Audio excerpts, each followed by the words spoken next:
Well, in our world today, we have so many things that are simply not working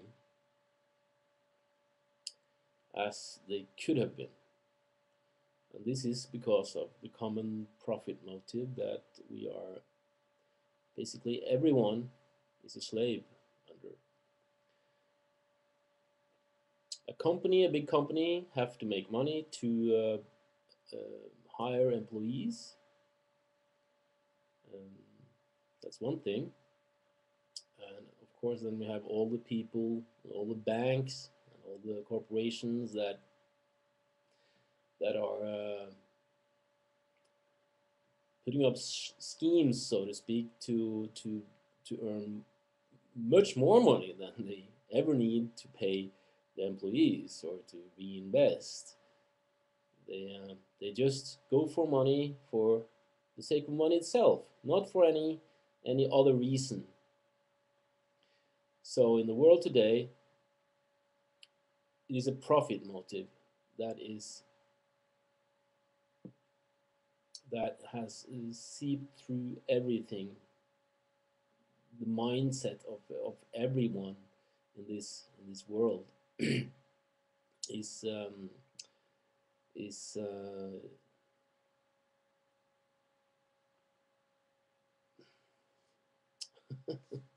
well, it's the profit motive. It's the profit motive, and this profit motive, and the need for money, and the need for profit, and the need for money to pay your bills and whatever. Everyone have this need creates corruption. It is built into the system. It's built into the system, and the fact that money banks create money and that there are huge money creating schemes on Wall Street, just moving back and forth enormous amounts of money, and people who do that skim the top of this and earns like billions themselves, and they invest also in many different companies and in different funds, and yeah. Anyway, the profit motive creates corruption on every level. Simply to take a payment for something, for a service or for anything, is basically corrupting itself. Anyway, further, the monetary system that we have today creates also competition. Competition can be good sometimes, of course, but in today's world, the competition between companies and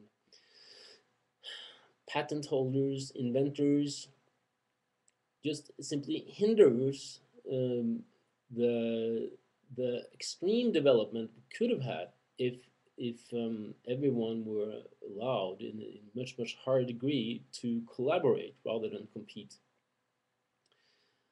And further,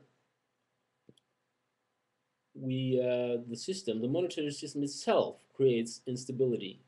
We have booms and busts all the time, and this will never stop. Well, maybe it will stop when the whole system breaks down, of course. Um, and we have also the system is dependent on cyclical consumption. This is obvious. I mean, just look around you. If people stop buying things, buying cars, buying furniture, buying electronics, buying clothes, buying food, then the whole system and the whole world as we know it today breaks down. Thus, new products have to be created all the time. People have to buy them.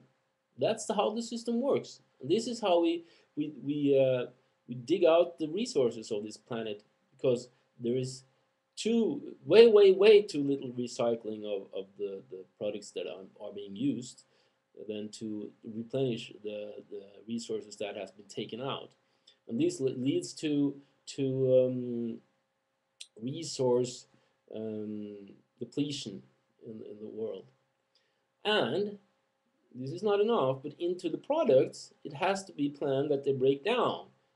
Because if they don't break down, People don't have to buy new. Of course, in a car or in an electronic device or a cutlery, it is planned that it's planned to last like 5 years or something like that, and then it is planned that it shall be so much damaged that you have to buy a new one, or in addition to this, there are continually commercials trying to persuade you to buy new stuff, new clothes, new makeup, new jewelry, new cars, whatever, even though the one you have is okay, you know. So we have this both cyclical consumption and a planned obsolescence in this system, which creates enormous amounts of waste and pollution. And of course, the money system, the profit system also creates lots of different other things like prostitution. Uh, no person have to sell his or her body if they didn't really need the money. Of course, some people do it for joy, but still, most people do it because they really need the money. Drug abuse. There wouldn't have been so many drug addicts if there weren't for the pushers and the cartels that distribute the drugs. Crime, 90% of all crime is money and monetary related. So it's a result of the monetary system and the inequality in the system. And homelessness, the list just goes on. And famine, that you have this extreme hunger in certain countries at times. This is totally unnecessary. This can be planned in beforehand, so you don't have these famine episodes and periods. And of course, you have wars. Wars are one of the most profitable things you can ever have, and that's why there are so many of them. Wars create profit for the profit makers. That's how it is. That's why there are wars. And this war on terror, it's a made-up war. There are no reason to fear terror anywhere in the world. To be so unlucky to be killed by a suicide bomber is the chances for that are like this big compared to being hit by a car, which are like this big. There's not even room for it on the screen. So it's just a fear that the media is trying to plant into people, and this the whole thing, the whole society that we're in, just runs on these concepts, and these concepts that are basically insane. And the main concept, what is the mindset of the whole population of humanity, is scarcity. But this is also a made-up concept. If you look at nature, if you look at the planet, if you go to Google Maps, look down and see how much land there is. There is so much land. And people are yelling about overpopulation and all this stuff. There is not enough food, and there's not enough land, and there's not enough of this and not enough of that. It's all bogus. There is plenty of everything you can ever imagine on this planet for everyone that can possibly live here. Yes, of course, if you let this population grow to like 100 billion people, maybe it'll be kind of scarce. But still, if we move into resource-based economy, people won't let this happen because values will change, and then the thing that having like 10 children might not be your prime value. Maybe like one or two, or maybe even no one. will be more like the common value. But I was on not finished with the monetary system or the overpopulation thing. Yeah, look at Google Maps. Just look down at the Earth and see how extremely big forests and lands, areas of land and sea, not to speak of at least, because there's a lot of resources in the sea also. And this planet has so much resources, and the resources can be managed well in a different system than we have today. In the system you have today, companies, corporations are running here and running there, trying to grab the resources for themselves so that they can control them, they can distribute them into the world, and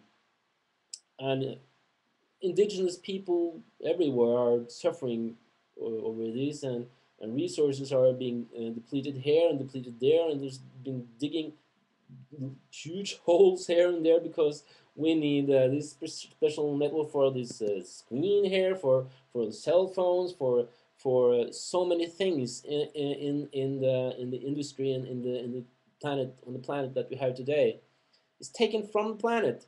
They need for this iPhone and for other cell phones. They need um, new metals that are scarce on the planet, and they are making up new ways of making money all the time. That's all that this system is doing, making up new ways of making money. Or at least you can say that this is just a tiny little percentage, not even a percentage of the population of people that are doing things that are truly helping the world and at its basics. So if we had a system, you can call it a money-less society, you can call it a resource-based economy, you can call it many things. But the point is that we need a different system that does not use money or trade or barter. Well, you can barter, of course, if you want to barter. You are making dinner for someone and they are giving something back to you. Of course, go for it. That's no problem. You can still have a monolith society and a resource-based economy, and people can still do these things. There's no problem. But the point is that with different mindset on the population of the people of this on this planet, we can create a planet, and our goal can be to create the planet that is the best planet in this universe.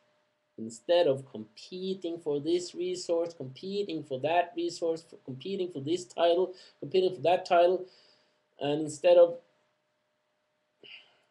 making life difficult for each other, we can make this place a paradise. Truly paradise for everyone on this planet. We can make this place a paradise. We can make this place a paradise with freedom, openness, equality, abundance. Abundance for everyone can be created. It's all in our minds. And we can have celebrations, parties, true celebrations of life, joy. And we can share with each other, true sharing. Today, it is the system makes it very difficult to give of yourself freely because you need money to survive.